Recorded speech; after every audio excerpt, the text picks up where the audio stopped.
دیکھیے کچھ دوست کہتے ہیں کہ ہم خوشحالی تو چاہتے ہیں، ایک خوشگوار زندگی تو گزارنا چاہتے ہیں، لیکن یہ دنیا کہاں ہمیں خوش رہنے دیتی ہے۔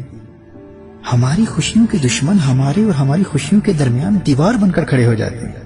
بار بار دکھ دے کر ہماری خوشیاں ہم سے چھیننے کی کوشش کرتے ہیں۔ تو میرے بھائی اور میری بہنوں، جو بھی پھولوں سے خوشبو حاصل کرنے کی کوشش کرتا ہے اسے کانٹوں کا سامنا تو کرنا ہی پڑتا ہے نا۔ جب بھی تم خوشیاں حاصل کرنے کی کوشش کرو گے تو تمہارے مخالفین، حاسدین، تمہارے دشمن کانٹے بن کر تمہاری خوشیوں کے راستے کی رکاوٹ تو بنیں گے، ہو سکتا ہے تمہیں نقصان بھی پہنچائیں، لیکن ایک طریقہ ایسا ہے جس کے ذریعے تم ان کانٹوں سے بھی بچ جاؤ گے اور خوشیاں بھی مسلسل ملتی رہیں گی، اور وہ یہ ہے کہ تم خود پھول بن جاؤ۔ بجائے اس کے کہ تم خوشبو حاصل کرنے والے بنو، تم خود خوشبو بکھیرنے والے پھول بن جاؤ۔ جب تم پھول بن جاؤ گے نا تو وہ کانٹے جو کل تک تمہارے راستے کی رکاوٹ تھے وہی کانٹے تمہارے محافظ بن جائیں گے۔ اگر اپنی ذات کے لیے خوشیاں حاصل کرنے کی کوشش کرتے بھی رہے تو کسی حد تک خوشیاں ملیں گی بھی، مگر دشمنوں اور حاسدین کا مقابلہ بھی کرنا پڑے گا اور وہ خوشی بھی عارضی ہوگی۔ لیکن اگر تم خود خوشیاں بانٹنے والے بن گئے اور بغیر کسی لالچ اور دنیاوی صلے کی توقع کے انتہائی اخلاص کے ساتھ لوگوں کو خوشیاں دینے والے بن گئے تو ایک وقت آئے گا کہ کل تک جو تمہارے دشمن تھے وہی تمہارے محافظ بن جائیں گے۔ بس شرط یہ ہے کہ تمہارا مقصد دنیا سے داد وصول کرنا یا کوئی ذاتی مفاد نہ ہو، مقصد صرف لوگوں کو خوش کرنا اور لوگوں کے دلوں میں موجود خوشی کی کیفیت کو متحرک کرنا ہو، ایکٹیو کرنا ہو۔ جو پھولوں سے خوشبو حاصل کرنے کی کوشش کرتے ہیں انہیں کانٹوں کا سامنا کرنا پڑتا ہے، اور وہ خوشبو بھی دائمی یا دیر پا نہیں ہوتی، لیکن جو خود پھول بن کر لوگوں میں خوشبو اور خوشیاں بانٹنے والے بن جاتے ہیں ان کی خوشیاں دائمی ہوتی، ہمیشہ رہتی ہیں۔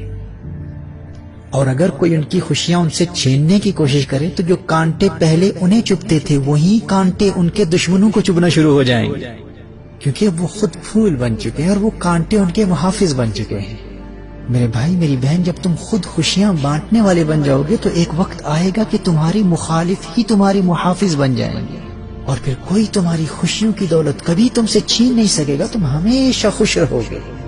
دیکھیے سائیکالوجسٹ نے the science and psychology of giving کی ایک طویل ریسرچ کے دوران یہ دریافت کیا کہ جب بھی انسان کسی لالچ یا دکھلاوے کے بغیر حقیقتاً کسی کو خوش کرنے کے لیے کچھ دیتا ہے تو اس کے انڈورفنز متحرک ہو جاتے ہیں اور آکسیجن لیولز رائز ہو جاتے ہیں، کورٹیسل لیولز ڈراپ ہوتے ہیں جو کہ آپ کے سٹریس ہارمونز ہوتے ہیں، جس کے نتیجے میں ذہنی تناؤ، اعصابی دباؤ، انزائٹی اور سٹریس میں کمی واقع ہوتی ہے، اور فوراً اس شخص کی طبیعت میں خوشی، انبساط اور طمانینت قلب کی ایسی مسحور کن لہر دوڑتی ہے جسے ماہرین نفسیات اپنی سائنس کی لینگویج میں دی ہیلپرز ہائی کہتے ہیں۔ ایک ایسا وجد آفری خوبصورت نشہ ہوتا ہے، ایسی خوشکن قلبی اور ذہنی کیفیت ہے جس سے اس دینے والی کی طبیعت میں مثبت اور خوشگوار جذبات جنم لیتے ہیں، اور یہ ہماری باڈی کے لیے ایک اینٹی ایجنگ ریمیڈی بھی ہے جو خلوص کے ساتھ لوگوں کو خوش کر کے اپنے دل میں اس خوشگوار نشے کی کیفیت کو جتنا زیادہ محسوس کرتا ہے وہ اتنا ہی دیر سے بوڑھا ہوتا ہے، بڑھاپے کی عمر میں پہنچ کر بھی اس کا جسم اور چہرہ جوانوں کی طرح لگتا ہے۔ لوگوں کو خوشی دینے کا ایک اپنا ہی نشہ ہوتا ہے،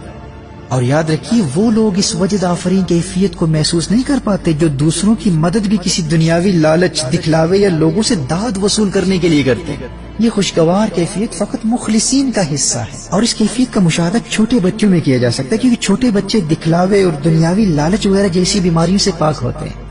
جو بچہ غریبوں کو کھانا کھلانے کی اس مسحور کن اور اس وجدانی کیفیت سے ایک مرتبہ لطف اندوز ہو چکا ہوتا ہے، وہ کبھی ٹی وی پر اپنا فیورٹ پروگرام دیکھ رہا ہو، کارٹونز دیکھ رہا ہو، کمپیوٹر گیمز میں یا کسی بھی کھیل میں محو ہو، ماں بار بار بلا رہی ہو کہ تمہارا ہوم ورک کا ٹائم ہو گیا یا بیڈ ٹائم ہو گیا ہے، سونے کا وقت ہے اور تم ٹی وی دیکھ رہے ہو، یا ماں کھانے کے لیے بلا رہی ہو، تو ممکن ہے وہ بھوک کے باوجود اپنے پسندیدہ کارٹونز وغیرہ دیکھتا رہے یا کھیل میں مشغول رہے۔ لیکن ایسے بچے کو اگر آپ کہیں کہ یاد ہے اس نے غریبوں کو کھانا کھلایا تھا، یتیموں کی مدد کی تھی، ضرورت مندوں میں گفٹ تقسیم کی تھی، آؤ آج پھر چلتے ہیں، تو آپ دیکھیں گے کہ اکثر وہ بچے جو پہلے زندگی میں کسی کو خوش کرنے کی اس خوبصورت کیفیت سے لطف اندوز ہو چکے ہوتے ہیں، وہ موویز، کارٹونز اور کمپیوٹر گیمز کے نشے کو بھول کر فوراً اپنے والدین کے ساتھ چل پڑتے ہیں۔ اس کی بنیادی وجہ یہ ہے کہ کسی کو خوش کرنے کے نتیجے میں جو ہمارے انڈورفنز ایکٹیو ہوتے ہیں اور ہماری طبیعت میں خوشی کی ایک لہر دوڑتی ہے، اس مسحور کن خوبصورت اور خوشگوار کیفیت کا مقابلہ دنیا کی کوئی چیز نہیں کر سکتی۔ اچھا یہاں یہ بھی بتا دوں کہ لوگوں کو خوش کرنے کے حوالے سے یہ بھی ایک بالکل غلط سوچ ہے کہ جب میرے اپنے حالات بہتر ہوں گے تو اس وقت لوگوں میں دلچسپی لوں گا، اس وقت لوگوں کی مدد کروں گا۔ یہ بالکل غلط سوچ ہے۔ جب زندگی میں معاملات صحیح نہج پر نہ چل رہے ہوں، مشکلات کا سامنا ہو، حالات ہمارے بس سے باہر ہوں، ایسے وقت میں دوسروں میں دلچسپی لینا آپ کو خوشیاں دیتا ہے۔ لوگ اکثر یہی سوچتے ہوئے زندگی گزار دیتے ہیں کہ دوسروں کی مدد اس وقت کروں گا جب میرے اپنے حالات بہتر ہوں گے، جبکہ وہ وقت کبھی نہیں آتا۔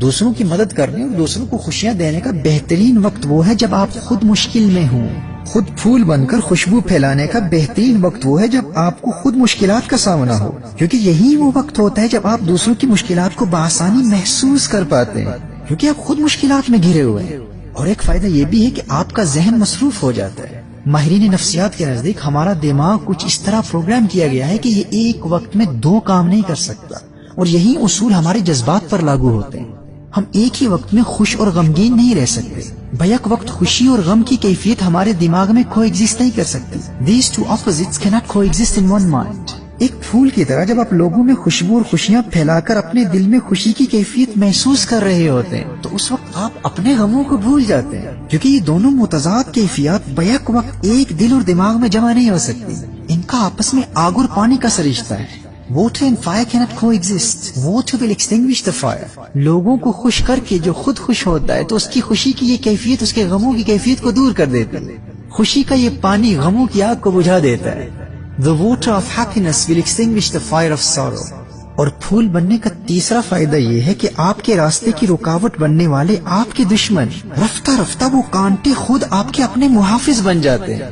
اگر یہ کام خلوص کے ساتھ کیا جائے تو اس میں برکت اتنی ہے کہ آپ کے اپنے حالات بہتر ہو جائیں گے۔ میں اکثر کہا کرتا ہوں کہ اگر آپ کی اپنی اولاد نافرمان ہے اور آپ نے بہت کوشش کی لیکن کوئی اثر نہیں پڑا تو گھبرانے کی ضرورت نہیں ہے، دوسروں کی نافرمان اولاد کو تلاش کیجیے اور خلوص نیت کے ساتھ انہیں ان کے والدین کا فرما بردار بنانے پر محنت شروع کر دیں۔ اس کی برکت دیکھیں گے کہ آپ کے اپنے بچے خود بخود آپ کے فرما بردار بن جائیں گے۔ ہمارے ہاں المیہ یہ ہے کہ اگر اپنے نہیں سنتے تو پھر خواہش ہوتی ہے کہ دوسروں کے بھی نافرمان ہو جائیں، تاکہ ہم لوگوں کو یہ کہہ کر خود کو تسلی اور مصنوعی سی خوشی دے سکیں کہ صرف میرے ہی نافرمان نہیں، فلاں کا بیٹا بھی نافرمان ہے، فلاں کی بیٹی بھی نافرمان ہے۔ اور اگر دوسرے کا فرما بردار نکلتا ہے تو پھر ہمارے غموں میں اضافہ ہوتا ہے۔ اس لیے میں کہتا ہوں کہ پھول بن جاؤ، خود بخود تمہارے حالات بھی بہتر ہو جائیں گے اور کانٹے بھی محافظ بن جائیں گے۔ یہ بات لوح دل پر نقش کر لیں۔ یہ جو خوشی ہے نا، یہ حاصل کرنے کی خواہش اور تمنا سے نہیں ملتی، خوشی بانٹنے سے ملتی ہے۔ جب ہم قریب سے جائزہ لیتے ہیں تو معلوم ہوتا ہے کہ ناخوش رہنا خوش رہنے سے بہت آسان ہے،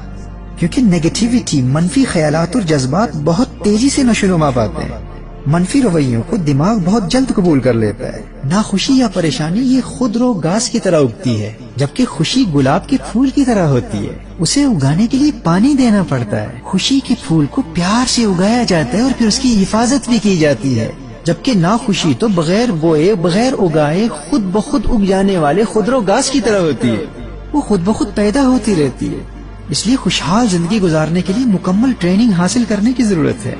گزشتہ کئی سالوں سے ہمارے ویکلی احیا سیمینارز میں یہاں UK میں اپنے انگلش لیکچرز کے ذریعے یہ ٹریننگ دیتا رہا ہوں، یہ سلسلہ اب بھی جاری ہے، لیکن اردو اور ہندی سپیکنگ احباب کے شدید اصرار پر خاص اردو زبان میں خوشحالی اور کامیابی کے حصول کی مکمل ٹریننگ پر مشتمل ان شارٹ لیکچرز کا سلسلہ آپ کے لیے شروع کیا ہے۔ آپ ان کو سنتے رہیں، آپ کی زندگی سنور جائے گی۔